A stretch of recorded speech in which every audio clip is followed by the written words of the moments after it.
Our opening words today are by Mickey Scott Bay Jones, and it's entitled An Invitation to Brave Space. Together we will create brave space, because there is no such thing as safe space. We exist in the real world. We all carry scars, and we have all caused wounds. In this space, we seek to turn down the volume of the outside world. We amplify voices that fight to be heard elsewhere. We call each other to more truth and love. We have the right to start somewhere and continue to grow. We have the responsibility to examine what we think we know. We will not be perfect. This space will not be perfect. It will not always be what we wish it to be, but it will be our brave space together, and we will work in it side by side.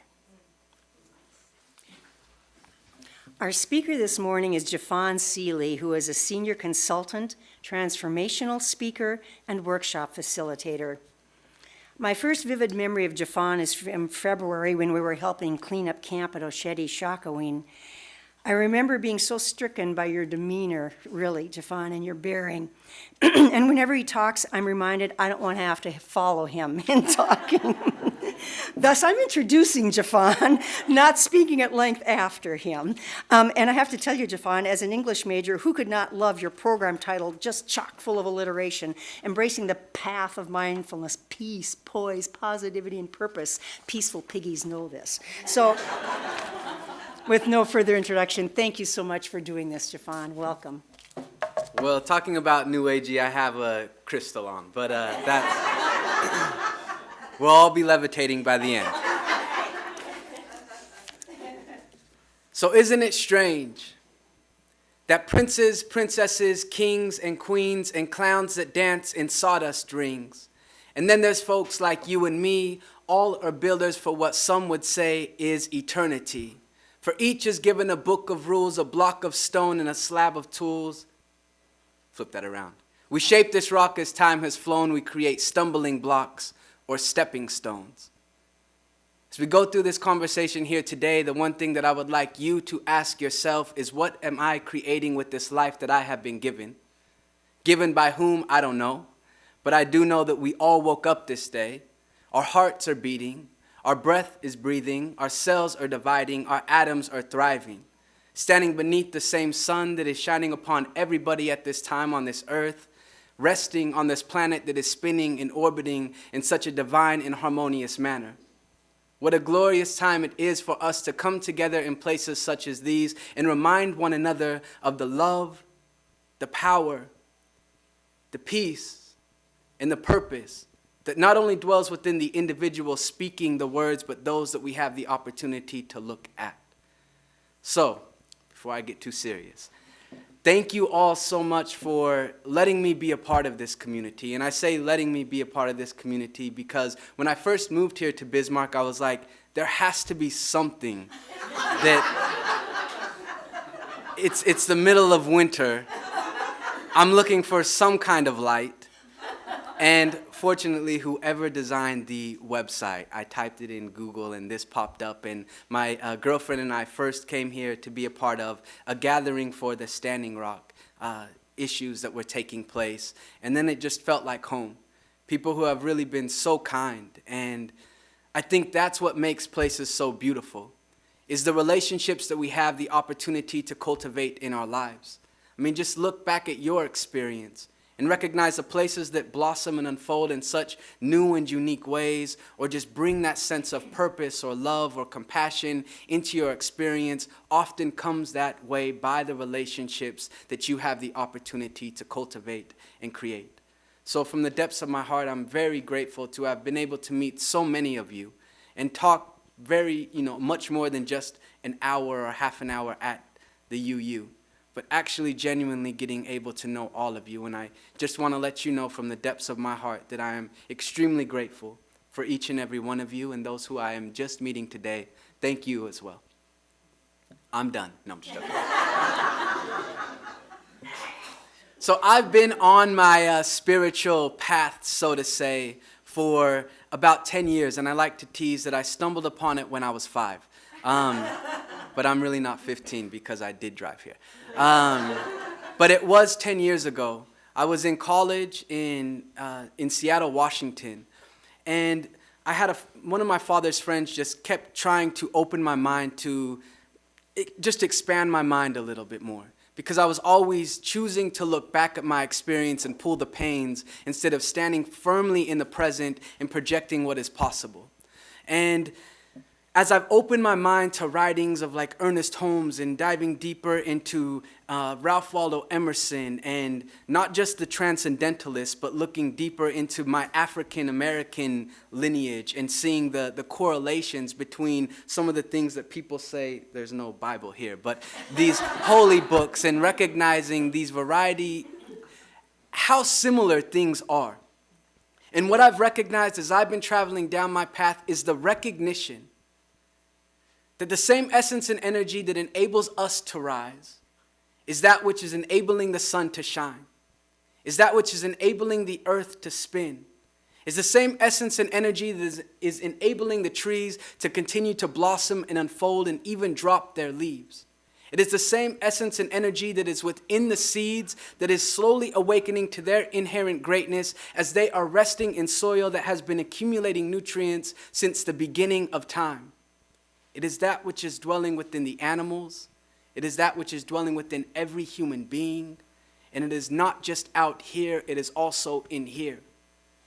Our hearts that beat, our lungs that breathe, our cells that divide, our atoms that thrive. You see, the one thing that's been continuing to stand out to me is this: the recognition from the furthest planet to the closest atom, there was one presence. And some call that God. I'm sorry to scare some people here. Some call that God. Some call that the universe. Some call that energy. Some call it love. Some just call it, I don't know what some people call it. Because what I found is it's impossible for me to fit the all-encompassing into a word that I choose to communicate with you. For in my experience, it is the very essence that enables me to even speak a word out into the ethers. So as I've been traveling down this path, it's quite interesting as I'm speaking about mindfulness. I was thinking last night, so I travel about, and I was just doing a mindfulness program at the National Guard for people who've lost somebody in war or through suicide. And you see, one side of my mind would always be like, well, why are we even at war? Why would we even try to fight to bring peace? Why can't we try to seek to understand the differences from another person? And what I realize is not everybody thinks the way that I do. So it's not my responsibility to project my opinions upon them, but instead find a way where I can actually align with their well-being as well. So sitting with families who are grieving because they just lost somebody who they believed was doing a worthy cause, how dare I approach them and tell them it was not fair or was not a just cause, that they firmly believe with their full being that their family member was actually doing something of benefit. And I just kind of share that because it was a reminder for me to catch myself when I start seeing the world, the infinite world, through a small peephole that I call Jeffon.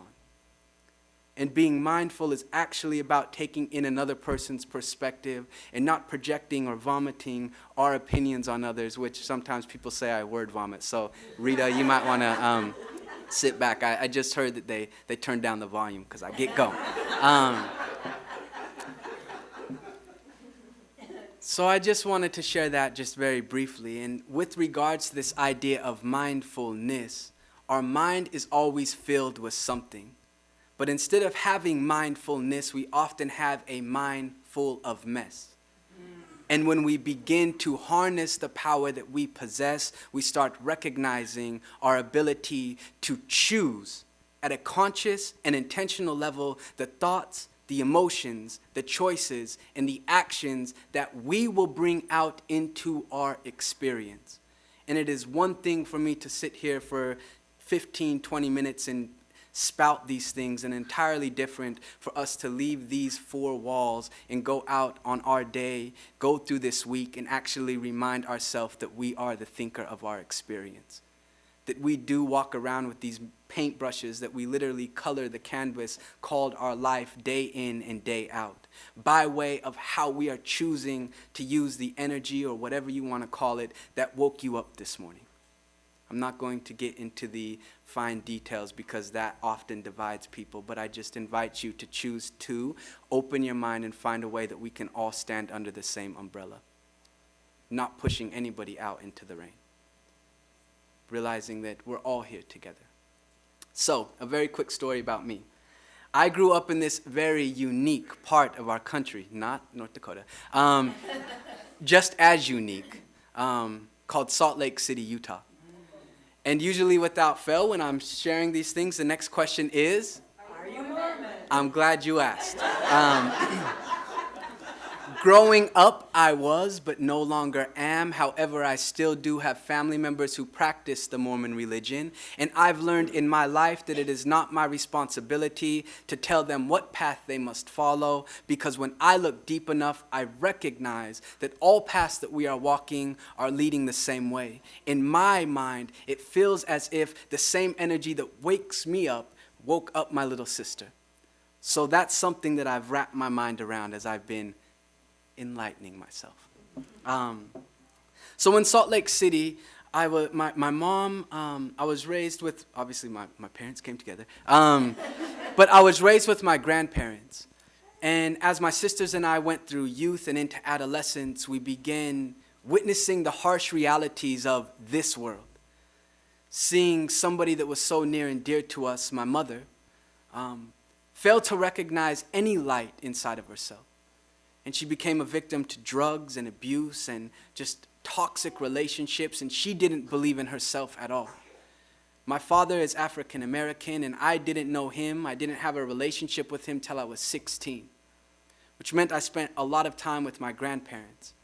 And my mom was adopted from Scotland, and my grandparents were Mormons. My grandpa went around and did these building missions. Interesting. But went over to England and Scotland, and my grandmother was with him on one of the missions. And I was thinking the other day in a meditation how something drew them to this particular orphanage where this little baby happened to be. Something drew them to this little girl, and they got her and they brought her back here. And they did so legally. They didn't just like snatch and run. But they brought her back here with the hopes that in doing so, they would provide her with an opportunity to grow and develop and blossom in her own unique way. And if she had children, so too would her children have fertile soil that their lives could blossom and unfold. And on the whole opposite side of the spectrum, my father's side, my grandpa was born in Pine Bluff, Arkansas, in the heat of racial tension, and my grandmother in Jackson, Mississippi. And the stories between the two sides of my family are literally black and white.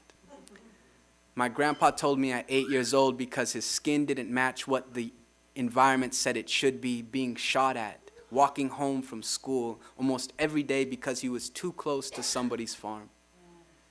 So all of these things I'm sharing with you, not so you can say, wow, Jeffon, interesting, but more so for you to open your mind and be mindful as to the innumerable people who have existed before you to bring you into being, and the unique paths that they walked, and not just honoring and recognizing their path, but being mindful of the way in which you are choosing to use your life here and now. A beautiful song that we sang, that breathe in and breathe out. I know Dawn's going to be like, Jeffon, you said this before. But Dawn's one of my biggest supporters, so I always have to be like, Dawn, you've heard this. But a very fascinating statistic is, do you know that we take 25,000 breaths each day, on average? That means that this year we took roughly 6.3 million breaths. And of all those breaths that you've had the opportunity to breathe, how many have you been mindful of? And our heart beats 100,000 times a day on average. And of all those heartbeats that have been existing within you, how many have you even felt one heartbeat? Being mindful of not just what's taking place, I'm so often up here, but dropping the awareness down in here. So, back to my story. After I finished high school in Salt Lake City, it was very fascinating growing up in this area because when your skin at times does not match what the environment says it should, people say things that I don't even know that they're aware that they're saying. Even parents say things, even teachers say things. And as a young boy, I internalized a lot of these negative ideas and incorporated it into my life and my own inner belief system, and I actually started to believing the opinions of another person. Has that ever happened to you? Okay, so we're all on the same playing field here. Okay, if not, all light a chalice. In gratitude for your enlightenment. So I carried a lot of this with me. And I went into college in Seattle and reunited with my dad, and I learned something very important, and that is it did no good for me to point a finger at him and blame him for something, to say that he should be guilty of this or that. Instead, I recognized at a young age that people are doing the best that they can wherever they happen to be.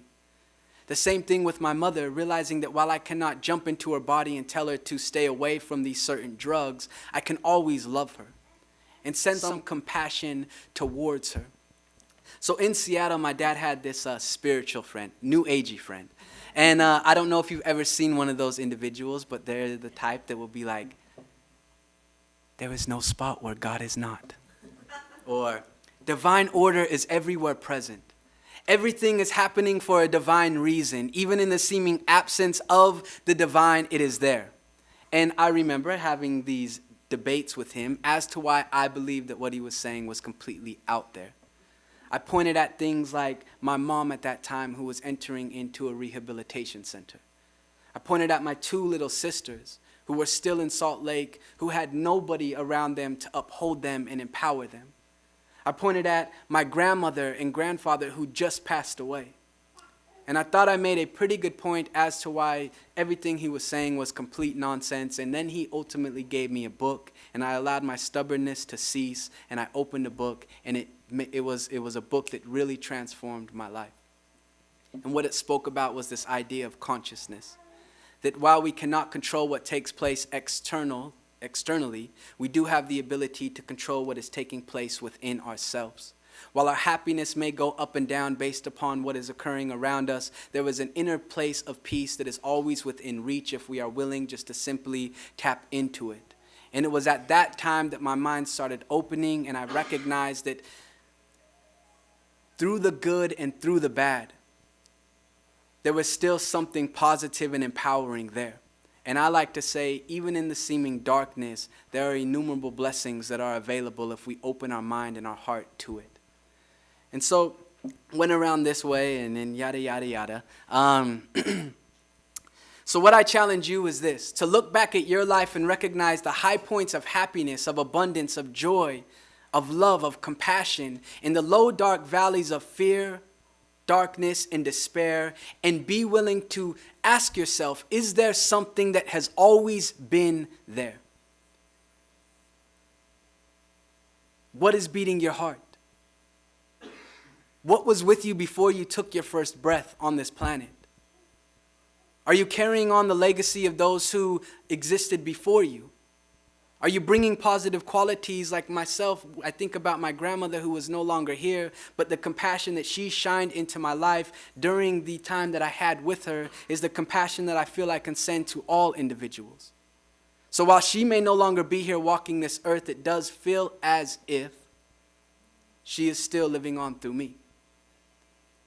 Being mindful and attentive of the ways that I just choose to show up, whether people like me or not. Whether they are choosing to see me through a lens of unconscious bias, or whether they are willing to just honor me for a human, for an individual who may have different color hair.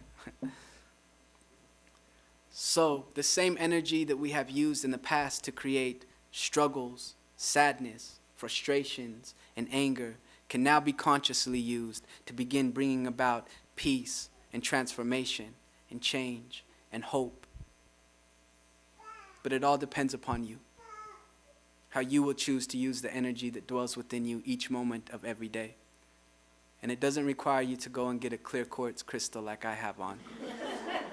but instead it just simply requires you to recognize the tools that you already have within your tool belt of life. First and foremost, being mindful of the thoughts that you are thinking on a day-to-day basis. There's a beautiful quote that says it's the set of the sails and not the direction of the wind that determines which way we will go. And the sails on our sailboat of life are our thoughts. The world is going to throw things at us all the time, but are we mindful and aware that we can direct our thoughts in a way to pull us towards a more positive and peaceful outcome? The second thing that we all have within our possession is that of our choices. Our thoughts tend to fuel our emotions and choices. One new choice can open a doorway of opportunity where there may have only once been a wall of hardship. And then the final tool that we have within our tool belt is that of our actions. Nobody can jump within you and think your thoughts for you. Nobody can choose your choices through you, or nobody can commit your actions for you. With these three things, each and every one of us are assisting in assembling our reality. So my friends, what I challenge you to do is just be mindful as to the ways you are choosing to show up in your day-to-day life, bringing a little bit more conscious awareness to the thoughts, shining a light maybe on the dark caverns that you haven't walked inside of your inner world, because we are all revealing just a very small portion of who we are, even in communities like this. And then just taking it a step further and being the change that we wish to see, shining a light into this world. Recognizing that while we may not change everything, we do have the ability to transform the people around us. So in conclusion, I will leave you with this. Well, I'll say in conclusion one more time, but I have a book of poetry that I put together about a year ago, and it's some short stories of empowerment and a few other things, and if you're interested, I have a few back there, and if not, you can just say hello, and that is just as beautiful. And so, in conclusion, what would happen if we all chose to rise together? What would happen if we all chose to stand together? Instead of plotting and planning to undermine each other, instead of pointing the finger at our fellow brother and telling them that they're the reason for the problems, or demanding that they're the ones to solve them, aren't we all walking on the sacred garden, the planet Earth that is steadily revolving around the sun? See, I know we all illuminated. Some have slipped up and others have deviated from the higher purpose, the deeper plan, fallen victim, temptations of a man. Now I understand no one can tell us who to be. Gotta rise above the selfishness and all the greed. Gotta open up our hearts so we can finally see. And if we do this as a people, then we all are free. Thank you. If you are who you were, and if the person next to you is who he or she was, if none of us has changed since the day we came in here, we have failed. The purpose of this community, of any church, temple, zendo, mosque, is to help its people grow. We do this through encounters with the unknown, in ourselves, in one another, in the other, whoever that might be for us, however hard that might be for us, because these encounters have many gifts to offer. So may you go forth from here this morning, not who you were, but who you could be. So may we all.